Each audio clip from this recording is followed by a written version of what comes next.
Okay, so we've all heard about the NAR lawsuit, or if you haven't, look it up. It's all about this one guy, and I'm going to look over here because I'm referencing this online.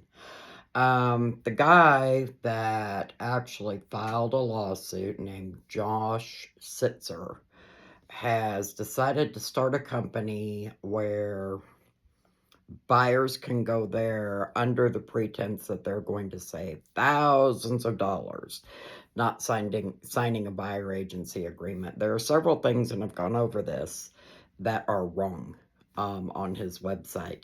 He says you can have a showing service where it's $49 per property to have an agent go unlock the door for you, and then he's going to charge you another fee.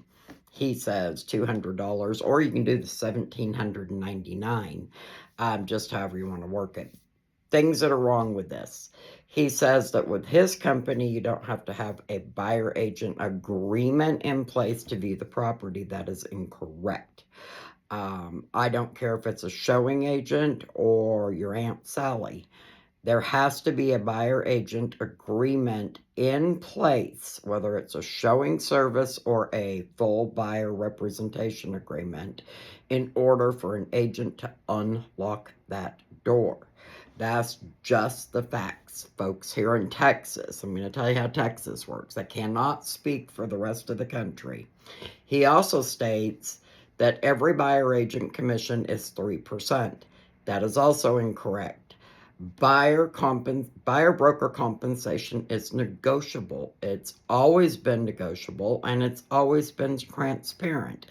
It's in the buyer representation agreement you sign. When we do a listing, it's in the listing agreement that the seller has agreed that, let's say it's 5% we charge to list the house and we want to pay another agent 2.5% of our fee. It's in the agreement and the seller agrees to that.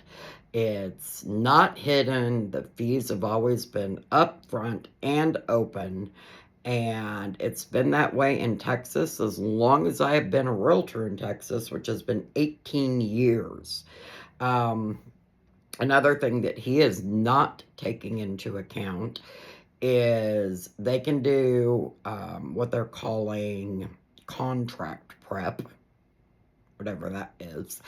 But anyway, they'll help you write up an offer. What are they going to do when the appraisal comes in low? Or what are they going to do if there's repairs needed after your inspection? They're not negotiating that for you. They're not helping you with that. This could cost you thousands of dollars by not properly being represented. It is our job as realtors to represent the party that we have an agreement with and work for the best solutions, the best price, the best negotiations. They're also stating in here on this fact sheet that sellers are no longer paying buyer agents. Again, that is not the case. It is negotiable. It has always been negotiable. It will always be negotiable. It will always be 100% transparent. So when I see companies like this pop up, I almost laugh. We had one here in Texas that, in where I live, and they tried the same thing and it failed miserably. Buyers were finding out that they weren't properly being represented. It ended up costing them more money than not having representation. And again, representation is negotiable. So there is no set fee. There is no 6% set in stone. There is no 3% for a buyer's agent set in stone, as this website indicates. So that's my 2 cents. If you have any questions about it, give me a call.